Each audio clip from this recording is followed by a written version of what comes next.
the President of the American Federation of Teachers of Michigan, Mr. David Hecker.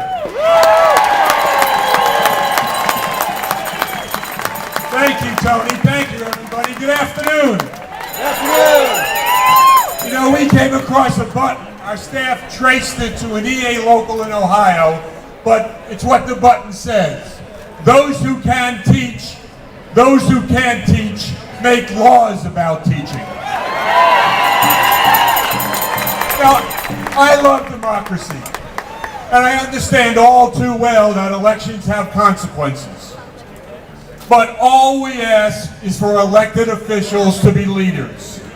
And that means know what you know, but know what you don't know. And what you don't know, ask. Unfortunately, all too many think they know everything. And all too many of those who know they don't know everything don't ask. The result? The budget.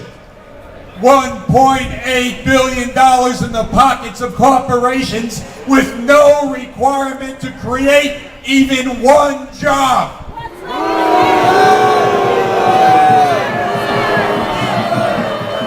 And because of that, the money we need to educate our children is slashed. We know, research tells us, trickle down doesn't work. The $1.8 billion cut will not work, but we do know slashing education funding will be devastating. There's legislation to dump tenure, due process. It's what our country is built on.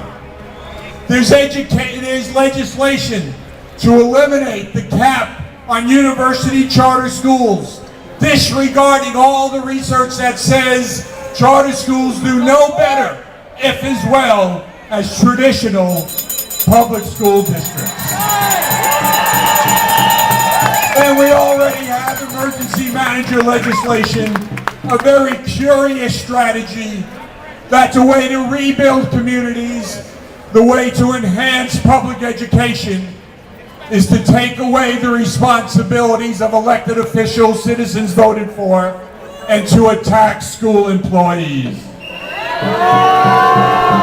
That's not right. That's not right. That's not right. That's not right. That's not right. That's not right. That's not right. So I ask for all of you, if you're an elected official, I understand if you don't know education, education is what I know. But if you don't know it, ask what works. Because research tells us what works. And in the classroom and the school building every day, you know what works. Give us a well-rounded curriculum. Give us safe and supportive learning environments. Give us universal quality early childhood.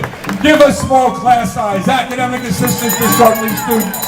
Give us community-based schools. And give us the funding that recognizes the most important people in this state are our children.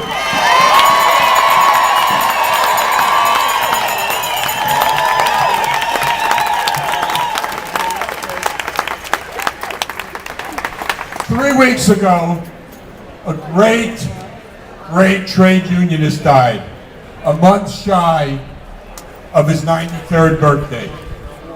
He was a workplace leader in a very unorganized industry, the insurance industry. He was also my dad, and he is the reason I'm a trade unionist.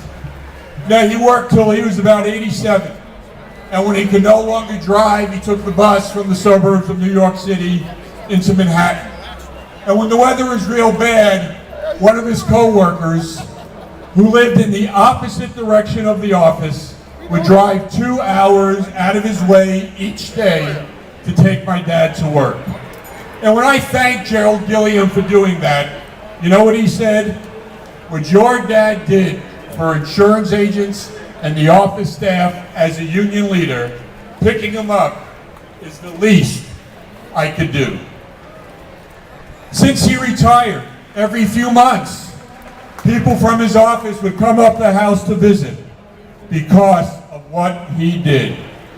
At his funeral a few weeks ago, there were a number of co-workers who I knew, but there were many I didn't know. And when I looked at their faces, I said, there's no way they were working in that office when my dad worked in that office. But they know what he did for them. Sisters and brothers, that is what trade union is all about.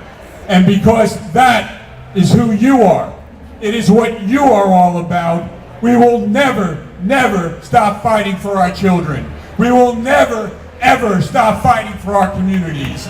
We will never, ever stop fighting for our great state.